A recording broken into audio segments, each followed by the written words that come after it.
am your English educator. I am from Worldwide Education, which deals into abroad studies, and I'll be taking care of the GMAT exam that I would be guiding you today. And let me introduce what exactly Worldwide Education is. So we not only deal into education, we are also into providing consultancy about abroad studies, how to move, which university to adopt, and different things.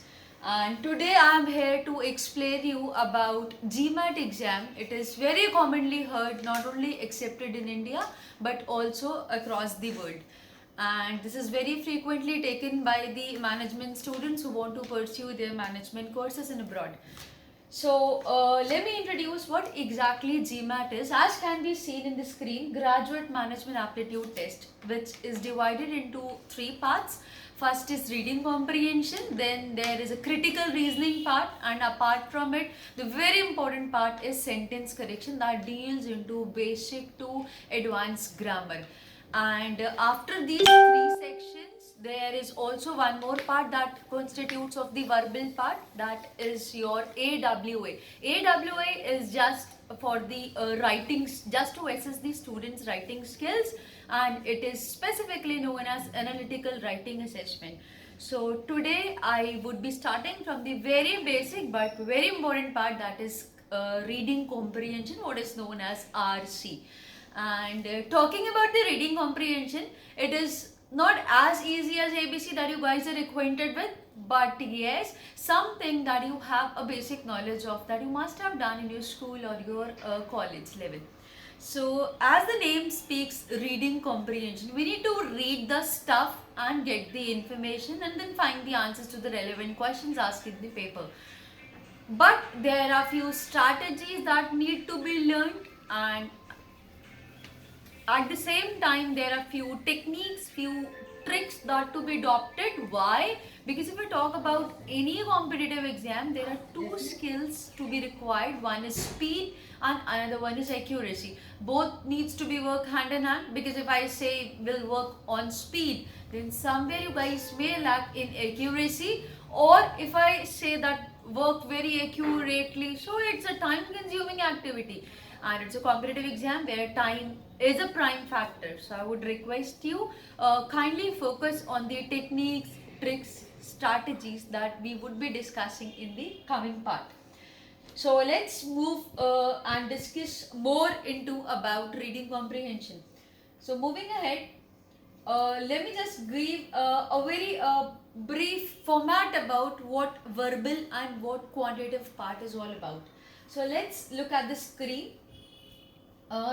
Here are the different sections that are included in the GMAT exam, and these are the number of questions and the time limit. So first is AWA, which is analytical writing assessment. You guys get only one essay that is based on the argument writing, and then you have integrated reasoning part, and then it goes for maths part, which we call it as quantitative section, and then comes my turn, that is verbal part, and total test goes for somewhere approx 3 hours and 30 minutes.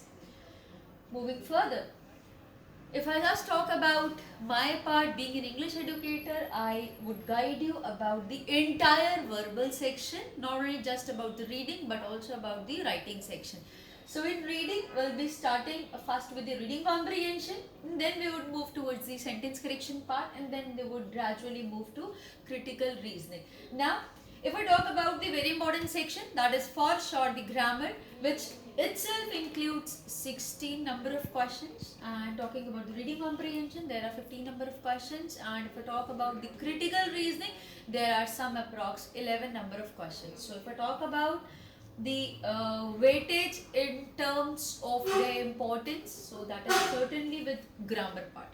Now moving next, what are the basic things, how much time to be allotted per question, per section? So let's have a brief idea about it. So if I talk about the reading comprehension, ideally being a beginner, I would always suggest to go for 4 minutes per passage, a little less than 1.5 minutes per question. See, what I said, like 4 minutes per passage. It stands for there would be one passage, and based on single passage, there would be multiple questions. Sometimes there would be 2 questions, 3, 4. At the max, there would be 5 questions based on single passage.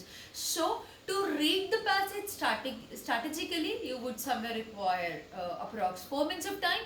And on solving particular question, like per question, you guys are supposed to take not more than 1.5 minutes. That is what written on the screen. Next, if I talk about the grammar part, that is very clear, 1 minute for one single question. No less, no more. Because it is all about grammar. If you know, you are there. And if in case you're not acquainted, like you not think about what, like क्या सोचना है, grammar it is like at one shot, so you're supposed to take in no case more than 1 minute per question. And if we talk about the critical reasoning, it is not that critical, that name is, but yes, it all requires your intellectual skills. You guys are supposed to turn your brains all the time.